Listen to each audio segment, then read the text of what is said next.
नमस्कार.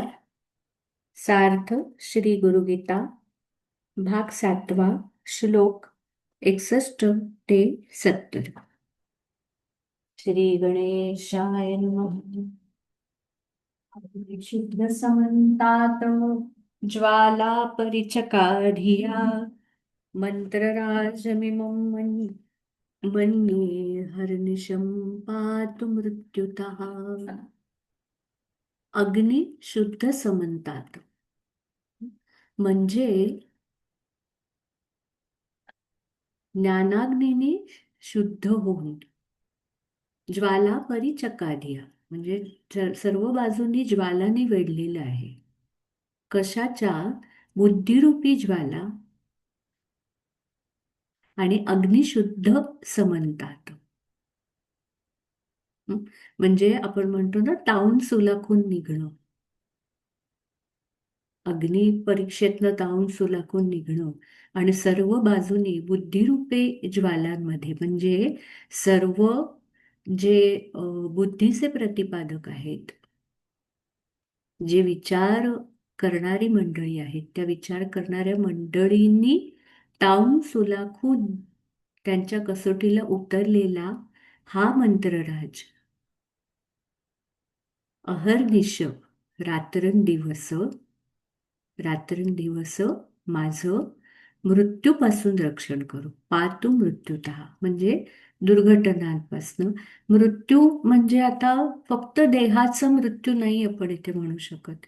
एका वेगळ्या दृष्टिकोनातनं विचार केल्यानंतर हा फक्त देहाचा मृत्यू नाही होऊ शकत. हा आपल्यातल्या अनिष्ट गोष्टींचा मृत्यू, या वेगवेगळ्या प्रकारच्या अंतापासनं मला सांभाळणारं, माझं रक्षण करणारं हे गुरुतत्व जे मला अंतर्बाह्य वेढतं. अंतर्बाह्य वेढतं. तदेजति तन्नैजति तद्दूरे तत्समीपके तदंतरस्य सर्वस्य तदु सर्वस्य बाह्यतः. सच्चिदानंद स्वरूप गुरुतत्व गतिशील आहे, अचलही आहे. तदेजती तन्नैजती, ते दूर आहे, जवळ पण आहे.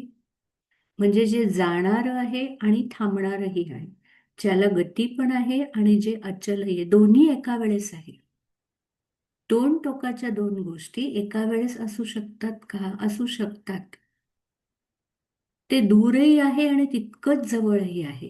ह्याचं एक सोपं उदाहरण म्हणजे आपल्याला व्यवहारात कळण्यासारखं असं म्हणतात की आपल्या डोळ्याच्या पाठीमागे जे आहे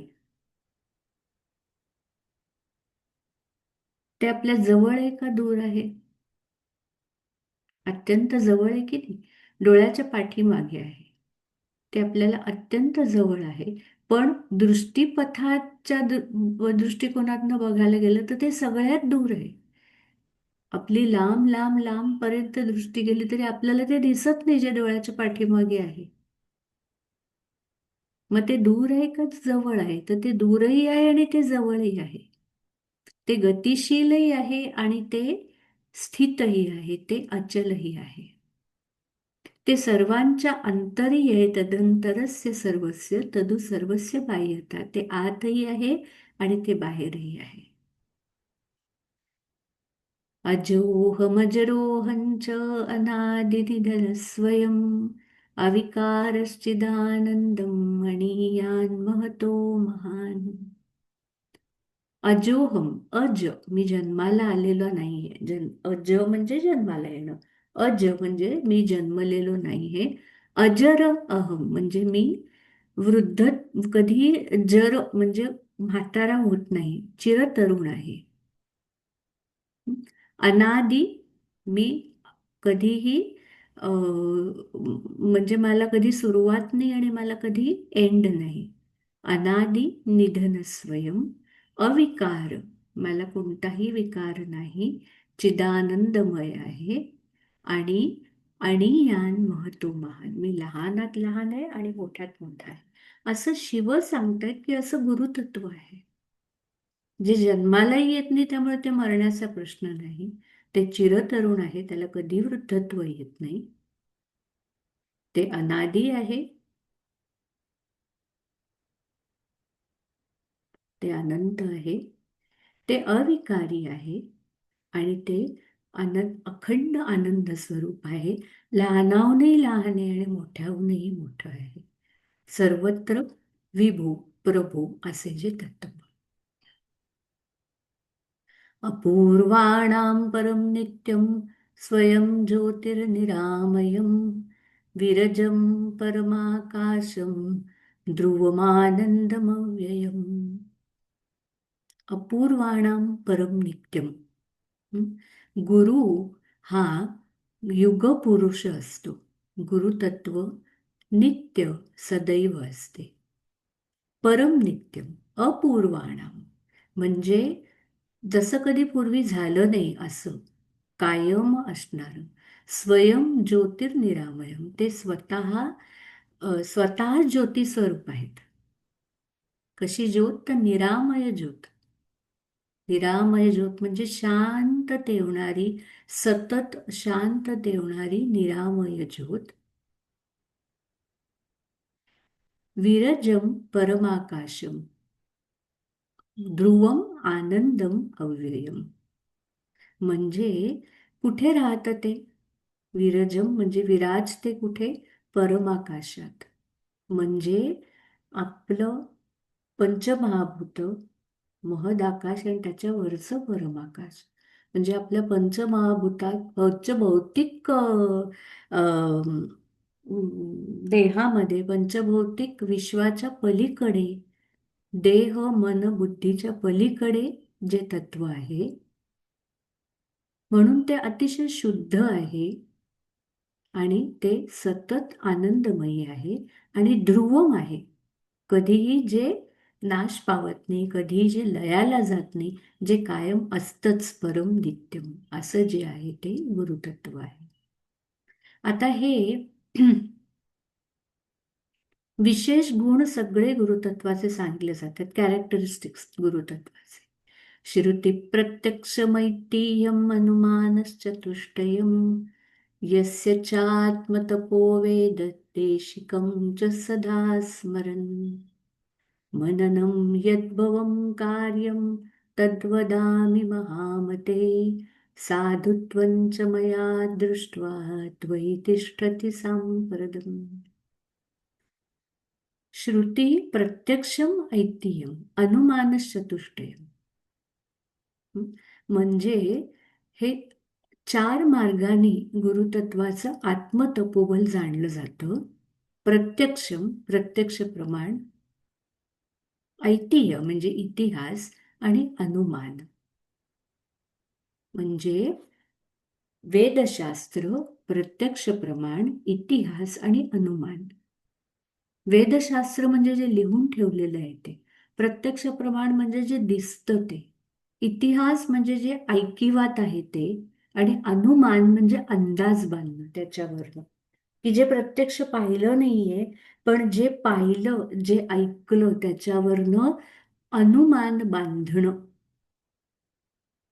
या चार मार्गाने गुरुदेवांचं आत्मतपोबल जाणलं जातं.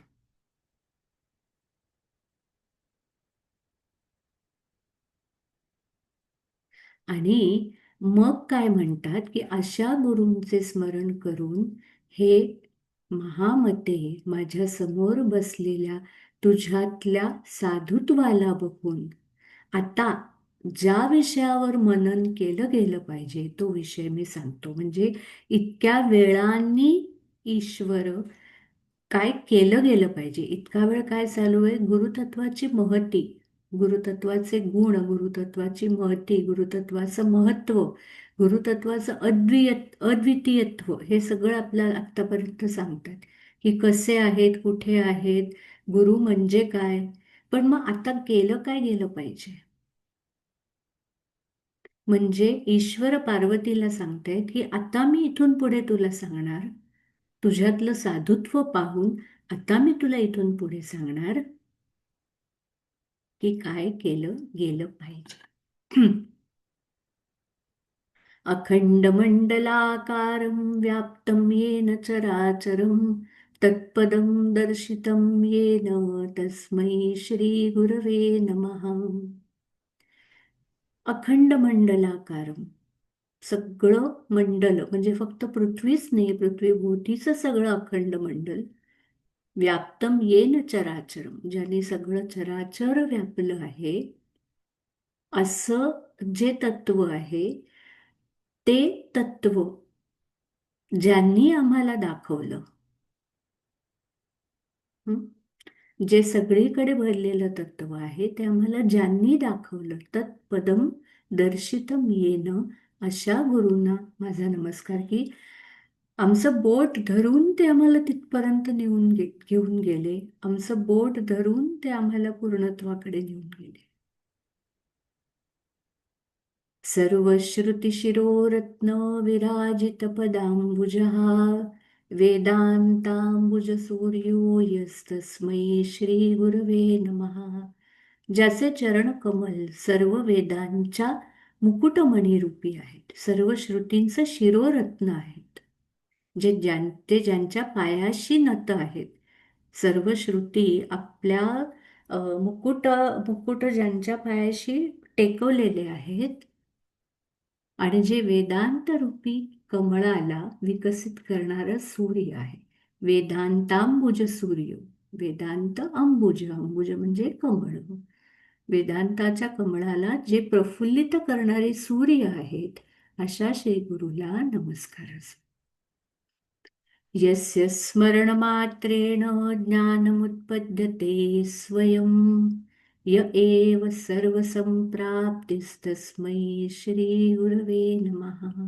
यस्य स्मरणमात्रेण, ज्यांच्या स्मरणाने, ज्यांच्याशी लीन झाल्याने किंवा ज्यांच्याशी एकरूप झाल्याने, ज्ञान उत्पद्यते स्वयं, आतून ज्ञान प्रकटणं, वर्ण येते ती माहिती आणि आतून उपसतं ते ज्ञान. कोणीतरी आपल्याला काहीतरी सांगितल्यानंतर आपण ते ऐकतो, पण ते जोपर्यंत आपल्याला कळत नाही तोपर्यंत त्याचं रूपांतर ज्ञानात होत नाही. आणि ज्ञानात रूपांतर झाल्यानंतर आपण ते विसरत नाही. ऐकीव माहिती आपण साठवतो आणि आपण त्याला हो म्हणतो, पण ती जर का आपल्याला आकलन झाली नाही बुद्धीला, तर मग ते ज्ञान होत नाही, ती फक्त माहितीच राहते. आणि ते ज्ञान आतूनच यावं लागतं. य एव सर्व संप्राप्ती, म्हणजे हे जे ज्ञान आहे किंवा ही जी जाणीव आहे, तेच काय ते सगळं प्राप्त करण्यासारखं आहे, आणि तेच ते स्वतः आहेत. जे ते स्वतः आहेत तेच ते आपल्याला प्राप्त करून देतात. त्या श्री गुरूंना नमस्कार असो. चैतन्यं शाश्वतं शान्तं व्योमातीतं निरञ्जनं नादबिन्दुकलातीतं तस्मै श्रीगुरवे नमः. जो चैतन्य स्वरूप, शाश्वत, शांत, जे चैतन्य स्वरूप आहेत, शाश्वत आहेत, शांत आहेत, व्योमातीतम, व्योम म्हणजे आकाश, आकाशापेक्षाही जे सूक्ष्म आहेत त्याच्याही पलीकडचे आहेत, निरंजनम, सतत आहेत, आणि जे शुद्ध आहेत, नाद बिंदू कलातीतम, नाद बिंदू आणि कला म्हणजे श्वेत, रक्त आणि मिश्र बिंदू. नाद आणि बिंदू हे दोन जेव्हा एकत्र येतात तेव्हा कला, आणि त्या तिन्हीच्याही पलीकडे जे आहेत, अशा श्री गुरूंना नमस्कार असो. खूप खोल श्लोक आहेत हे. फक्त शब्दार्थ आपण आत्ता पाहतोय, पण विचार करायला गेलो की त्या अनुभूतीमध्ये शिरण्याचे हे सगळे श्लोक आहेत. आज इथेच थांबूया. नमस्कार.